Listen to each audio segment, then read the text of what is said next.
November 22nd, 1945. The air in the Rhineland carried the scent of damp earth and coal smoke, a bitter perfume clinging to the ruins of a shattered nation.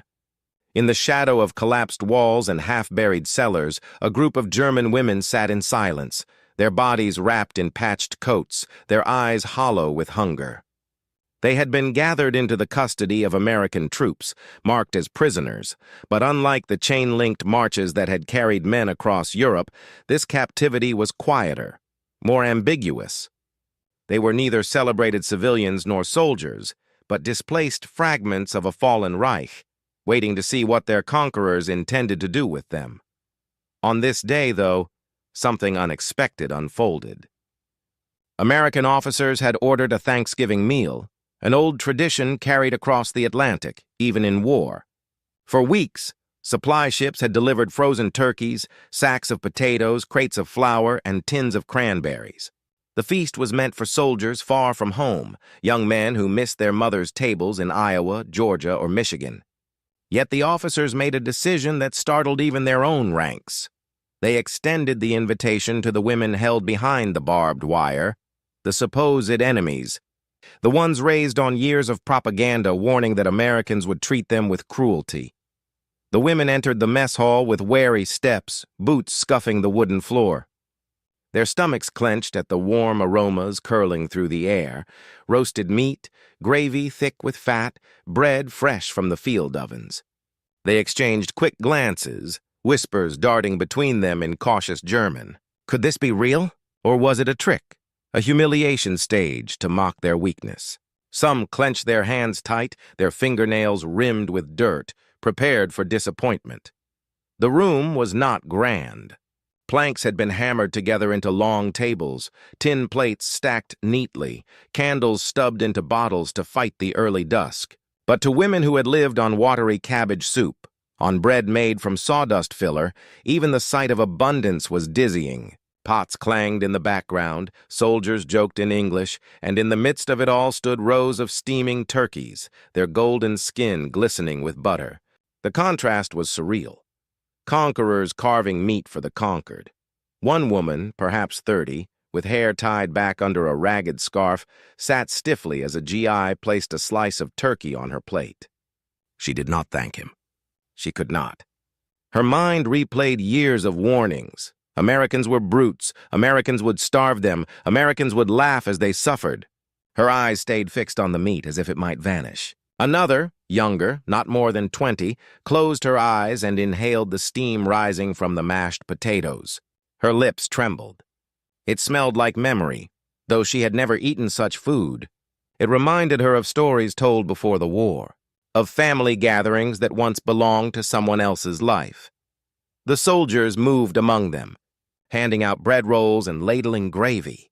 There was unease in the air, not only from the women but from the men serving them. Some GIs were uncomfortable, grumbling that feeding Germans seemed like rewarding the enemy. Others shrugged, muttering that it was Thanksgiving, and what harm could come from filling an empty stomach. For many, the war had ended in May, but the habits of suspicion lingered. Behind every soft gesture stood the memory of comrades lost on beaches and in forests. Yet here, in this hall smelling of sage and onions, a fragile pause existed. Forks hovered over plates. Conversations stopped. The first taste had not yet been taken. Hunger gnawed at the women, but mistrust held them still. One finally lifted her fork, a motherly figure with gray streaks in her hair, her cheeks hollow but her posture proud. She brought a morsel of turkey to her lips. For a moment her expression was unreadable. Then, almost against her will, her eyes watered. The meat was tender, seasoned, soaked in juices that reminded her body of what nourishment once felt like. She chewed slowly, as though afraid that swallowing might break the spell. Her quiet surrender opened the gate. Others followed, forks clinking, bites taken, the first sounds of chewing filling the silence. Some women bowed their heads as though in prayer. Tears slid down roughened faces, catching in the lines of exhaustion. To taste butter after years of ersatz margarine, to feel warmth spread from the belly outward, it was more than food. It was a collapse, a recognition that what they had been taught was wrong. The enemy was not poisoning them. The enemy was feeding them. A soldier standing nearby noticed the tears. He shifted awkwardly, muttering under his breath, "It's just turkey." Yet he knew, in some part of him, it wasn't just turkey. It was a weapon more powerful than bullets: kindness. Another soldier cracked a dry joke about the bird being overcooked, and to his surprise, a ripple of laughter passed among the women. Laughter after years of silence. Even the sound startled them. Outside, the town still lay in rubble. Families searched ruins for coal to burn. Children scavenged for crumbs. The winter promised to be brutal. But here, in this hall lit by stubby candles, there was abundance, an island of plenty in a sea of hunger. The contrast was almost unbearable. A young woman clutched her plate with both hands, not for fear it would be stolen, but because it anchored her to a moment that felt like salvation. Her tears fell freely, mixing with the gravy. The conflict, though, did not vanish. Behind the tears lurked shame. To be fed by those they had been told were monsters was a humiliation, a stripping away of the last defenses of pride. Some pushed their plates away halfway through, unable to finish, overwhelmed by the clash of hunger and dignity. One whispered to another, "If my husband could see me now—" Her words trailed off, smothered by grief. Still, the meal went on. Candles burned lower, plates emptied. And when the women finally set down their forks, there was a stillness heavier than before. For the first time in years, their stomachs were full. For the first time in months, their captors seemed less like shadows of propaganda and more like men. Yet that very recognition brought its own terror.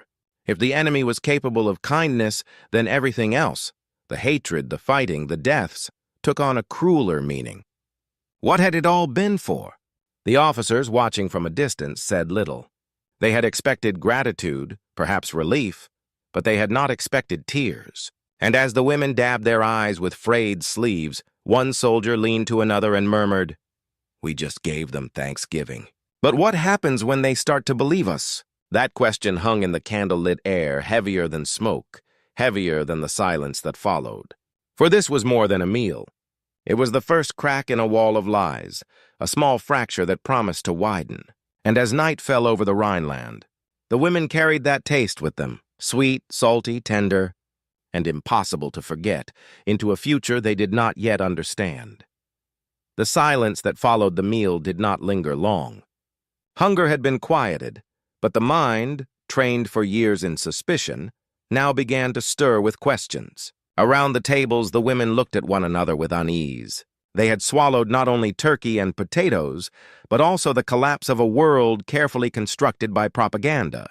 It was easier, perhaps, to hate an enemy who never smiled, who never showed mercy. But what did it mean when the supposed monster served you supper? The war had already torn apart their homes and families. Now it began dismantling their certainties.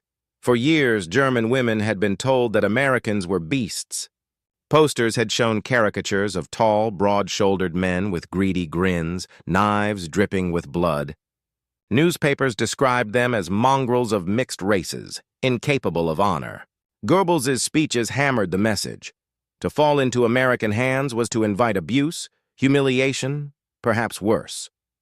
These warnings had not been abstract.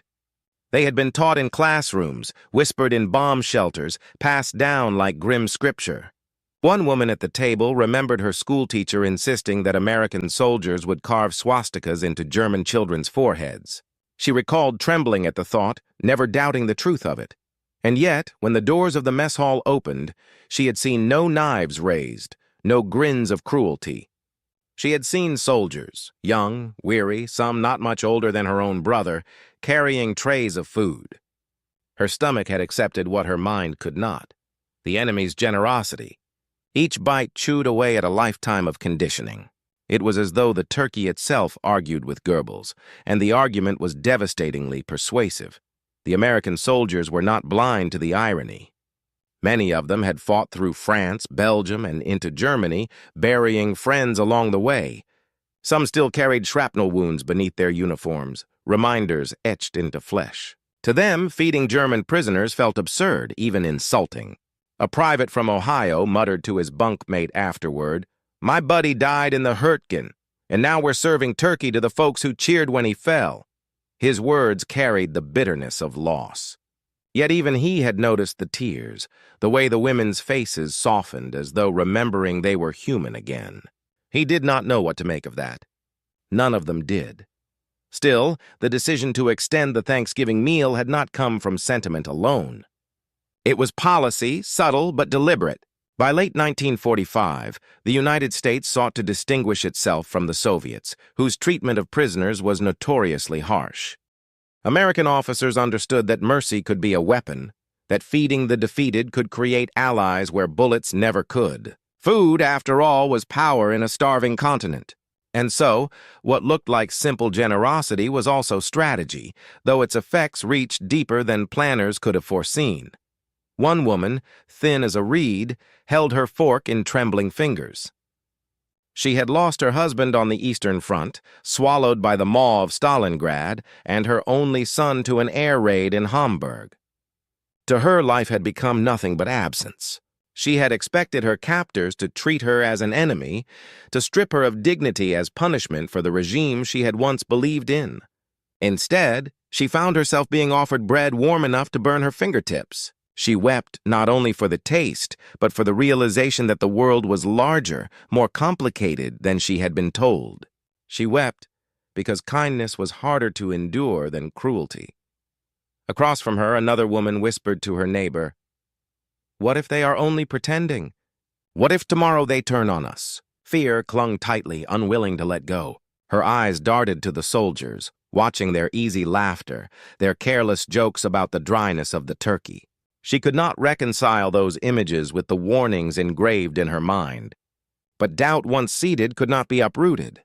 Even in suspicion, she had tasted something that would not be forgotten. The Americans, too, were transformed in small ways.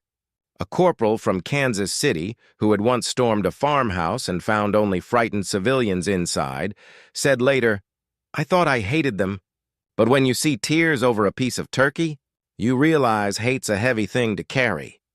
His words did not erase the war, nor did they excuse it, but they revealed a fracture in the wall dividing conqueror and conquered. For a moment, both sides glimpsed something beyond roles assigned by propaganda and battle lines. In the days after the dinner, whispers spread through the camp. Women spoke quietly of the meal, as though mentioning it aloud might break its fragile magic. Some described the flavor with reverence, the crisp skin of the turkey, the creamy mash that melted on the tongue, the bread so soft it seemed impossible after years of hardness. Others spoke of the tears, embarrassed yet unable to deny them.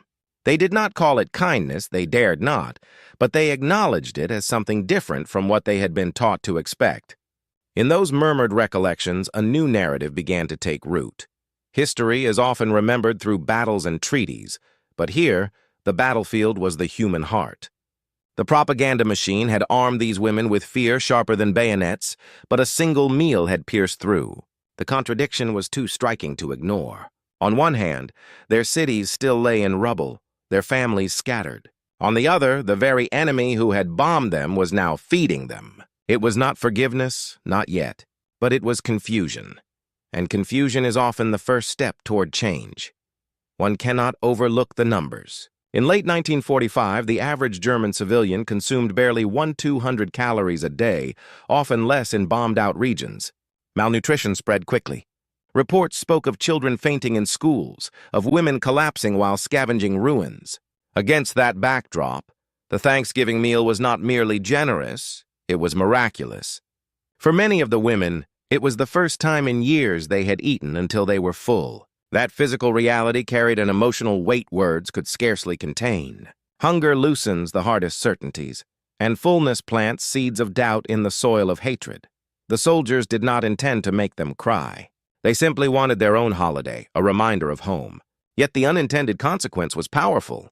The women saw humanity where they had expected savagery, and in seeing it, they were forced to confront their own blindness. Some resented it. Others embraced it, but none could erase it. The taste lingered long after the plates were cleared, an invisible reminder that truth can sometimes arrive dressed as gravy and bread rolls. Still, reconciliation was not guaranteed. The tears shed over turkey did not erase the graves dug in France. nor the memories of bombs falling over Dresden. The conflict remained: how to live in a world where enemies could act with humanity. The women carried this conflict in silence, torn between relief and guilt, between gratitude and grief. As the mess hall emptied that evening, a soldier leaned against the doorway, watching them shuffle back to their quarters. He had fought through the Ardennes, had seen too much death to believe in miracles. Yet he admitted later, it was the strangest thing. We fed them, and it felt like the war cracked a little. Right there at the table. He shook his head, still puzzled by it years later.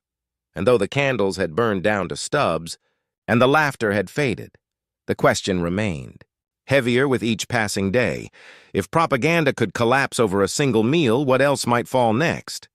Snow fell in faint flakes over the ruined town, softening jagged walls that still bore the scars of fire. Within the camp, the women returned to their barracks after Thanksgiving, carrying the taste of turkey like an ember hidden in their chests. It did not warm everything. Grief still lingered like smoke, but it flickered, refusing to die out. In the days that followed, conversations grew where silence had once reigned. Whispers became sentences, and sentences became quiet exchanges across tables. Something had shifted, as though the barbed wire surrounding them had loosened, not in iron, but in the mind.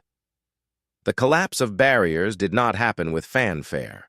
It arrived in gestures so small they might have gone unnoticed. A soldier handed a woman a cigarette, and instead of recoiling, she accepted, inhaling with shaking hands. Another dropped a chocolate bar on a bunk, pretending it was by accident. And the women, who had not tasted sweetness in years, broke it into pieces and shared it as though it were a sacrament. Each act chipped away at the vast wall of suspicion, piece by piece, until light began to shine through the cracks. Outside the camp, the world was starving. Reports from the winter of 1945-46 recorded calories plummeting below subsistence levels in many German towns. Children scavenged potato peels from garbage heaps. Women stripped bark from trees to stretch flour. Against that bleak landscape, the rations shared by American soldiers became more than food. They became survival. Statistics, cold on paper, translated into warmth on skin and color in cheeks. Each full belly stood in stark contrast to neighbors just beyond the fences, gaunt and hollow-eyed. The women knew it, and guilt pressed against gratitude like two knives crossed. For one young prisoner, barely 23, the collapse of propaganda was almost unbearable. She had spent her teenage years cheering speeches, repeating slogans, clinging to certainty while bombs rained from the sky. Now she sat at a rough-hewn table and chewed a Hershey bar given by a man whose name she would never know. Her tears surprised her. It was not only relief but shame, for believing lies, for swallowing them whole. She confessed in a whisper to her bunkmate, "If they are human, then what have we been?" The question rang like a bell no one wanted to answer. The soldiers, too, felt the change. They had been told not to fraternize, warned that sympathy might cloud discipline. But discipline eroded in the face of hunger and humanity. One GI from Nebraska remembered his own sisters when he looked at the women. Their hair was tangled, their dresses patched, but he could not see them as monsters. He said later, "They looked like my family would have if the war had come to my farm instead of theirs." That thought lingered, gnawing at him more than any regulation could. In the mess hall, barriers crumbled further. The women began to eat with less hesitation, though pride still stiffened their spines. Soldiers started to sit nearby, sharing stories of home in halting German or gestures when words failed. A laugh over a spilled cup of coffee sounded almost ordinary. The strangeness was not in the act itself, but in its possibility, enemies breaking bread without breaking each other. It startled both sides, as though humanity itself had crept in like contraband. History books often dwell on policies and treaties, but here, the policy of mercy played out in human faces. Truman's administration had already begun sending shipments of wheat and cornmeal into Germany, understanding that starving millions would breed rebellion, not peace. The Marshall Plan was still 2 years away, yet seeds of its philosophy sprouted in these small exchanges. Food was strategy, but also revelation. You could not eat propaganda. You could not chew lies. The women learned this truth one bite at a time. One evening, a woman of 35, once a loyal party member, broke into sobs over a crust of bread softer than she remembered. Between tears, she muttered, "All those years they told us." She did not finish the sentence. She did not need to. Around her, others nodded, their silence thick with agreement. The collapse of barriers was not thunderous but quiet, like frost melting under weak sunlight. And yet it was no less irreversible. Even humor slipped through, tentative but real. A soldier mocked his own cooking, claiming the turkey had died twice, once in the field, once in the oven. The women laughed, not because the joke was sharp, but because it was absurd, and absurdity felt safer than grief. That laughter, foreign to their tongues, unsettled them as much as it freed them. Could one laugh with an enemy and remain loyal to memory? Could one eat with a captor and still cling to hate? Each smile weakened the answers they once thought certain. The collapse of barriers was not celebrated by all. Some soldiers grumbled that compassion was weakness. A few women clenched fists beneath tables, determined not to be softened.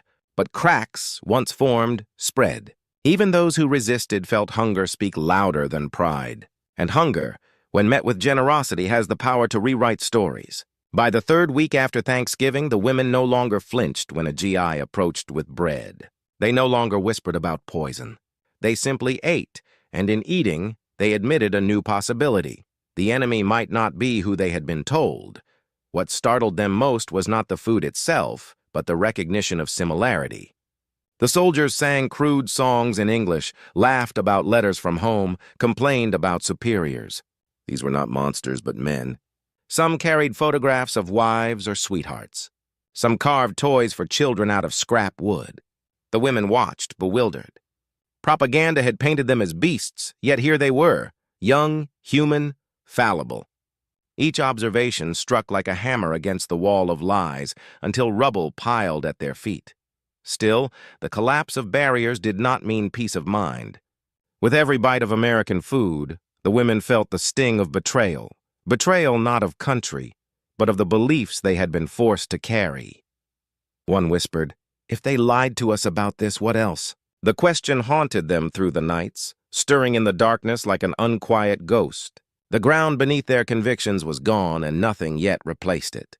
They floated in uncertainty, suspended between old loyalties and new truths. A corporal scribbled in his journal, later found in an archive, "They cried when they ate." It was the strangest sight. I think the war ended for them at that table. For me, too, maybe. His words captured what numbers could not. Battles end with treaties, but wars end in hearts, often quietly, without fanfare. In that barracks, on those cold nights, war was ending not through speeches, but through supper. As December advanced, the snow deepened. Hunger outside the camp grew worse, lines at relief stations stretching for blocks. Inside, the women continued to receive meals that kept them alive. Each day widened the gap between what they had believed and what they experienced. By Christmas, the walls of propaganda had not only cracked, they had fallen, leaving questions too heavy to ignore. And yet, beneath the ruins of certainty, something fragile began to rise. It was not forgiveness, not yet, but a recognition of shared humanity. That recognition was dangerous, for it forced the women to confront not only their captors, but themselves. What they saw terrified them. The night before Christmas Eve, as the women lay in silence, one finally broke the quiet. "If they can show mercy," she whispered, "then what does that make us?" The words echoed in the darkness, unanswered. For the first time, the enemy was not the only one under judgment. The candles of Thanksgiving had long burned down, yet their smoke lingered in memory, curling like invisible threads into the weeks that followed. Snow thickened over the Rhineland, muffling the ruins in silence, while the camp remained an island of uneasy order. Hunger outside gnawed sharper than ever. But within the wire, the women were fed just enough to keep despair from hollowing them further. Each meal now carried not only nourishment, but an unspoken question. What would this kindness lead to? The war was over, but the verdict of peace was still undecided. By December, the shock of turkey had softened into routine. The women no longer froze in suspicion when trays were brought. They lined up with weary acceptance, yet every bite still carried weight, a reminder that their survival depended on the very hands they had been taught to despise. It was not gratitude that filled them, at least not at first, but an ache, a strange blend of relief and humiliation. They lived, yes, but because of mercy granted by men they once called enemies. That paradox cut more deeply than hunger ever had. Among the soldiers, the mood was mixed. Some resented the effort, seeing the women's tears as manipulative or undeserved. Others found themselves unsettled by the way grief and gratitude blurred together in those hollowed faces. A lieutenant wrote to his wife that December, confessing, "It's easier to fight them when they look like shadows in a field. Harder when they sit across a table, crying into their food." His words captured the conflict both sides wrestled with. The collapse of distance between conqueror and conquered. And yet, despite the unease, something fragile began to take root. Acts of small generosity multiplied. A soldier shared a tin of coffee, another a pair of socks. One even taught a woman a clumsy phrase in English, and she repeated it back with shy laughter, the sound startling in its rarity. Such gestures were not grand, not formal, but they carved channels where reconciliation might someday flow. It was in the ordinary that the extraordinary began to emerge. Still, reconciliation was not simply handed over with bread rolls and butter. It demanded the breaking of pride. One woman who had once stood in torchlit rallies and shouted slogans with fervor now found herself clutching a cup of American cocoa as though it were a lifeline. She sipped and tears welled unbidden. In that warmth, she felt not only comfort, but the searing recognition of deception, how she had been used, how her loyalty had been twisted. The cocoa was bitter with that realization, and yet she drank it all the same. Such moments spread like whispers, impossible to contain. The officers, though pragmatic, recognized the symbolism. They understood that food was as much politics as sustenance. A well-fed prisoner could become an ally. A starving one would remain an enemy. Truman himself had spoken of mercy as strategy, declaring that America's strength lay not only in arms, but in generosity. And so the dinners, simple as they seemed, became unspoken lessons. Reconciliation, even when forced, began at the table. Statistics made the truth plain. By winter's end, millions of Germans were alive because Allied shipments of grain, powdered milk, and meat kept famine at bay. But numbers could not capture the tremor in a woman's hands as she accepted an apple from a GI, nor the way she turned it over as though holding a jewel. They could not measure the way soldiers softened when hearing laughter, where once there had been only silence. These were not charts or records. They were the slow stitching of human fabric, thread by thread. Some resisted the stitching. Shame clung stubbornly.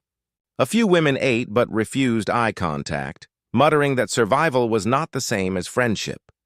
Pride, after all, was the last defense left to those who had lost everything. But even pride could not blind the senses. Butter melting on bread spoke louder than slogans.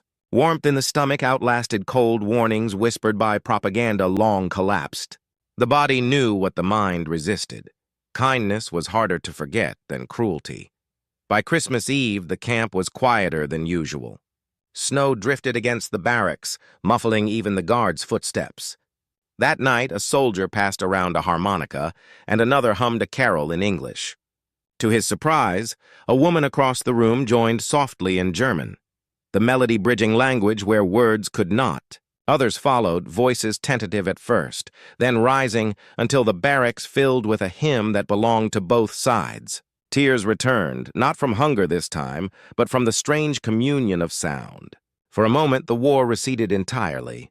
In its place stood something raw and trembling, the recognition that enemies shared songs, seasons, and sorrow.